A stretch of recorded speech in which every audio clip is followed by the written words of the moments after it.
just like Bill Hicks was.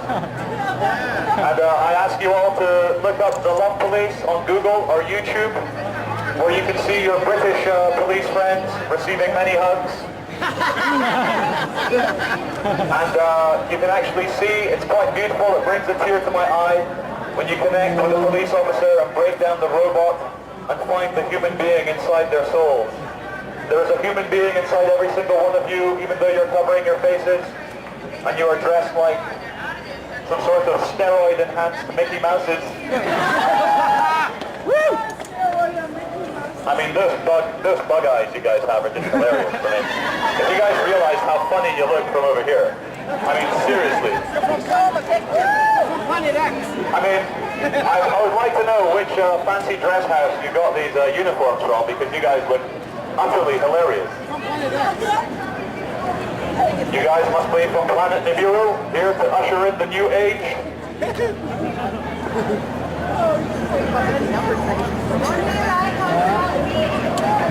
To the police officer, number 056, could you please film me a bit more and put me on your private YouTube channel?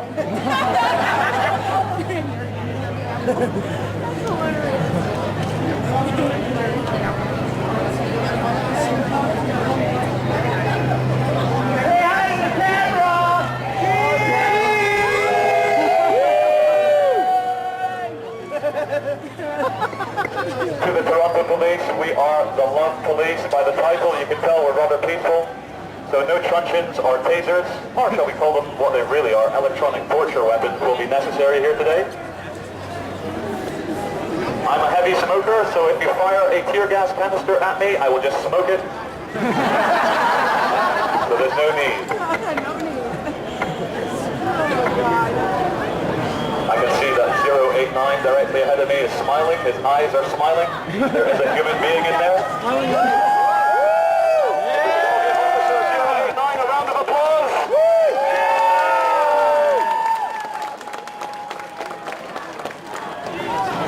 To an event which I believe is nothing but street theatre.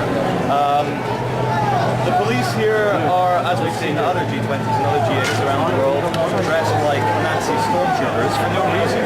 I have not seen a single person here causing any trouble. All I have seen are human beings enjoying their freedom, trying to walk around freely in the city, and they're being prevented from doing so by people dressed like they're about to invade Poland. What about the people that have smashed cars and windows and spray painted? What about that? I think a proper investigation should be made to find out whether these people are members of the public or whether they might be funded and encouraged by the state as agent provocateurs, as has been exposed in the mainstream media, that Canadian police officers have been pretending to be protesters in order to bring about a crackdown on freedom. What they do is they smash windows and banks, they burn police cars with full authorization of the state, and so that they can crack down and say that the protests were violent, they can justify extra constraints on civil liberties and also on personal freedoms. I myself spent 21 hours in jail 2 days ago for the crime, the terrible crime of not showing my ID quickly enough to a sergeant, Toronto police sergeant in the Summit area.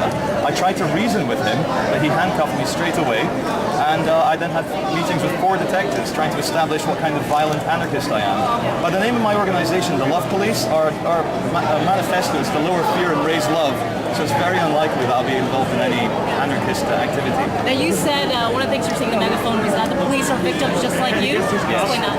Well, underneath their Teenage Mutant Ninja Turtle black shells, they are also human beings. They have children, they have mothers, they have grandparents. They also have the same hopes and fears that we have. It's just that they are paid a salary to control us, and unfortunately, with our dumbed-down society, they do this without questioning, they follow orders without thinking, and as we saw at the end of World War II at the Nuremberg trials, only following orders is not considered a proper defense. So who's the real enemy here then?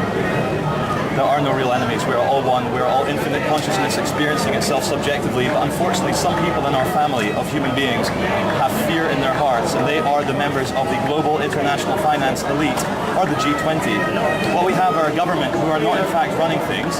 They will not leave power, money and control to the people to decide over every 5 years. Anyone who believes that the politicians in charge of us are truly in charge of us are misguided and have become victims of the propaganda. We are run by a very small cabal, about 13 families who truly run things. I am not a crazy conspiracy theorist. This is all mainstream media fact.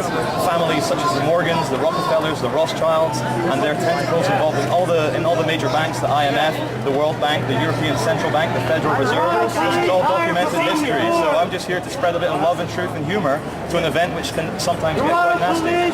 I'm seeing the spelling of your first name. Charles, and Veitch is a V-E-I-T-C-H, or Victor Echo India Tango Charlie Hotel. And your organization again? The Love Police. was an inside job! Thank you very much. Yeah. Cheers. You too.